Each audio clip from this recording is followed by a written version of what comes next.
우크라이나 전쟁이 장기화되면서 미디어와 뉴스를 통해서 러시아 군대에 대한 소식이 연일 보도되고 있습니다. 거시적인 관점에서 러시아와 우크라이나 전쟁의 원인은 서방과 러시아의 대립인데, 러시아의 탄생부터 현재까지도 러시아 스스로 유럽인가 아시아인가라는 정체성 혼란을 겪고 있으며, 러시아의 독특한 지리적, 환경적, 역사적, 문화적 요인으로 인해서 러시아는 여느 유럽 국가와는 다르게 독특한 정체성을 고수했고, 이는 러시아 군대가 발전한 역사를 통해서도 명확히 보여집니다. 지난 컨텐츠에서 몽골 타타르 기병대를 다루었는데요. 몽골 제국이 세계 역사에 많은 영향을 끼쳤지만 그 중에서도 러시아군에 끼친 영향이 매우 큰데, 오늘은 몽골 타타르군이 러시아군에 끼친 영향에 대해 알아보겠습니다. 러시아는 역사상 가장 넓은 영토를 가진 국가로서 역사적으로 인접 국경 지역과 끊임없는 상호작용을 했는데, 이 과정에서 초원의 유목민들과 끊임없이 충돌했으며, 그 정점으로 몽골 타타르 군대의 침략, 그리고 그들로부터 수백 년 동안 지배당한 역사가 있었습니다. 러시아의 역사학자 니콜라이 카람지는 러시아가 역사 발전을 하는 데 있어서 우리는 초원의 칸들에게 빚을 졌다라고 말할 정도로 러시아 역사 발전에서 몽골 타타르의 유산은 매우 크다고 할 수 있습니다. 소련 시절의 붉은 군대, 그리고 오늘날 러시아 전승절 퍼레이드에서 자주 들리는 함성 우라는 러시아 군인들의 정체성을 상징적으로 보여주는 단어인데요. 이 우라라는 단어가 돌격 앞으로라는 뜻을 지닌 몽골어 우락샤, 그리고 공격을 뜻하는 타타르 단어 우락에 기원을 둘 정도로 러시아 군대가 발전하는 과정에서 몽골 타타르 유산의 존재감은 매우 강해 보입니다. 러시아 제국 군사 아카데미 교수였으며 혁명 이후 소련 붉은 군대의 군사 전략 토대에 지대한 영향을 끼친 니콜라이 미흐네비치는 자신의 저서에서 러시아와 유럽의 군사 전략의 차이를 역사적인 맥락에서 설명하기도 했는데요. 미흐네비치는 러시아 군사 전략 발전에는 몽골 타타르의 유산으로 대표되는 아시아적 뿌리가 있다고 강조하는데, 이는 단순히 직관적으로 원시적 투쟁과 싸움만 추구하는 투박한 유목민 스타일이 아닌, 몽골이 중국 정복 후 세계에서 가장 오래된 병법 연구서를 흡수해 더 세련되고 질서정연한 아시아적 전략 전술을 습득한 몽골 군대의 전략을 러시아가 흡수했다고 강조합니다. 미흐네비치는 자신의 저서에서 시기적으로 중세 시기와 근대 시기 서유럽과 러시아에서 벌어진 주요 전투를 비교 분석하면서 러시아군의 발전사를 설명하는데요. 여기서 중세 후기 서유럽에서 벌어진 백년 전쟁 당시 크레시 전투와 러시아 쿨리쿠보 전투의 차이점을 설명하며, 러시아가 유럽뿐 아니라 동양적인 전술을 융합해 러시아만의 독특한 전술을 보여준 사례, 그리고 대북방전쟁 당시 러시아의 서구화를 주도한 표트르 대제가 단순히 러시아 군대를 유럽화했다는 점뿐 아니라 스웨덴군과 차별성을 띠는 기병군단을 적극적으로 활용한 사례를 강조합니다. 러시아 역사가들은 몽골 침입 이전 중세 러시아군의 군사체계가 당시 지배계층인 노르만 부족과 유사한 보병 중심 체계로 상대적으로 기병 체계가 부실했다고 주장하는데, 몽골 타타르 점령기 동안 기병 위주의 군사체계를 적극 도입했고, 이를 위해서 몽골군이 타는 작은 몽골말을 수입했고, 근접 무기도 터키와 이란에서 수입한 동양식 곡도를 적극 활용했다고 언급합니다. 무엇보다도 몽골군의 강점 중 하나인 척후 활동을 학습해 러시아군에 적용했다고 언급합니다. 몽골 타타르 이전 중세 러시아군의 경우 느슨하고 단결력이 낮은 조직 체계를 가졌지만, 러시아군의 귀족들이 몽골 타타르 점령기 이후 그들의 전투에 직간접적으로 참여하면서 그들의 군대 및 지휘 체계를 학습했고, 러시아에는 경기병과 중기병 군단이 생기기 시작하면서 이를 러시아적 환경에 맞게 수립하게 됩니다.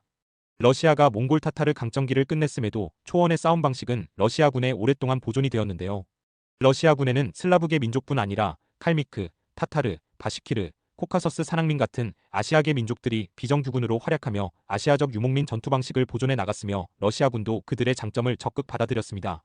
미흐네비치는 표트르 대제가 스웨덴과 싸운 대북방전쟁에서 러시아 군대를 유럽식으로 서구화해서 전투력이 높아진 것과 더불어서 스웨덴군의 후방을 교란한 코사크 기병대의 전과를 강조하기도 했는데요. 이는 러시아가 유럽식 시스템에 더해서 자신만의 고유한 이른바 유라시아적 특수성을 가지고 유럽 열강을 물리쳤다는 점을 강조합니다. 전쟁의 신이라고 불리우는 나폴레옹조차도 이기지 못했던 러시아 최고의 명장이자 무패 장군인 수보로프가 강조하는 러시아 군대의 철칙이 군대의 신속성과 기동성을 통해 적을 제압한다는 원칙 또한 몽골 타타르군의 기동성 우위를 통해서 적군을 제압하는 원칙에 기반을 두었다고 군사역사학자들은 지적합니다. 표트르 대제 이후 근대 시기 이른바 서구화로 대표되는 대개혁을 통해서 러시아가 유럽화되었고, 이로 인해 러시아의 정규군들의 군사체계 또한 세련된 유럽화가 되었음에도 불구하고 러시아 군대에서 몽골 타타르 스타일의 유목민식 싸움 방식은 큰 비중을 차지하기도 했습니다. 가장 대표적인 예가 러시아 제국 영토 확장의 선봉부대인 코사크 기병부대를 들 수 있는데요. 이들의 핵심 전술에는 타타르 유목민들로부터 차용한 라바 전술이 있었습니다. 용암을 뜻하는 라바라는 명칭에서 알 수 있듯이 이 전술은 기병대가 넓게 퍼져서 적군을 에워싸는 형태로, 역사학자들은 코사크 기병대의 라바 전술의 기원에는 기동성을 앞세워 적의 측면을 공격하는 것을 우선시했던 몽골 타타르 군대에서 유래했다고 주장하며, 라바라는 단어는 몽골어 라우에서 유래된 것으로 추정됩니다. 19세기 나폴레옹이 유럽의 숱한 전투 현장을 제패하면서 나폴레옹의 최측근으로 프랑스 기병대를 지휘했던 샤를 모랜드 장군은 러시아 침공 당시 코사크 기병대의 허를 찔린 순간을 언급하기도 했습니다. 그는 당시 수적으로 프랑스 기병대가 우세했음에도 불구하고 순식간에 포위하고 치고 빠지는 코사크의 전술에 허를 찔려 프랑스군이 순식간에 혼비백산에 빠지기도 했는데 이는 책에서만 보던 칭기즈칸 전술의 재림인 것 같았다고 그의 회고록에 써놓기도 했습니다. 특히나 러시아 제국의 경우 크림 전쟁 이후 대외 정책 방향이 서쪽 유럽 지역에서 남동쪽 방향인 근동과 중앙아시아 초원 지역으로 선회했고 이 과정에서 초원지대의 유목부족들과 충돌이 더더욱 잦아졌습니다.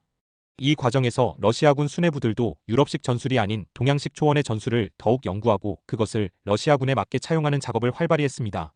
19세기 후반은 또한 시기적으로 당시 서구주의자들과는 차별성을 띤 이른바 러시아가 유럽과는 다른 특수성을 가지고 있다는 슬라브주의의 운동이 활발했으며 이러한 시대적 분위기로 인해서 니콜라이 골리친과 미하일 이바닌 그리고 니콜라이 미으네비치 같은 군사 전문가들이 러시아만의 고유한 전략 전술을 연구하고 정립하기도 했습니다.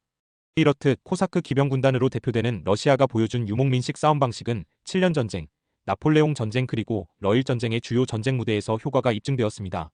코사크 기병대뿐 아니라 소련 붉은 군대의 군사 전략 형성에도 몽골 타타르의 영향이 크다고 할 수 있습니다. 영국의 전쟁사 연구자 크리스 벨라미는 자신의 논문에서 몽골 타타르의 군사 전략과 소련군의 전략을 비교 분석하면서 이들 간의 독특한 유사점이 있으며 몽골 타타르의 유산이 지대한 영향을 끼쳤다는 점을 언급합니다. 가장 명확한 유사점은 바로 공세적인 작전 방식입니다. 몽골군의 군사작전은 쉼없이 전진하며 기동력과 화력으로 적을 압도하는 특징이 있는데 이는 20세기 소련 붉은 군대의 군사원칙과도 맞닿아 있었습니다.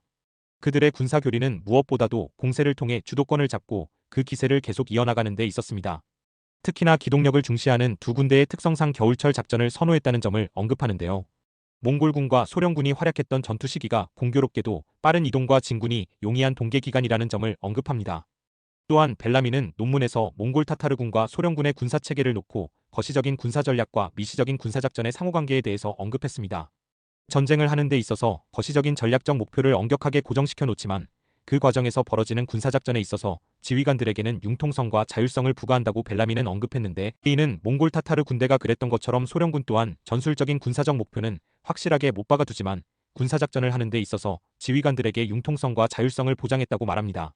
또한 화력전의 중요성 측면에서도 몽골군과 소련군의 유사점이 높다는 걸 알 수 있습니다.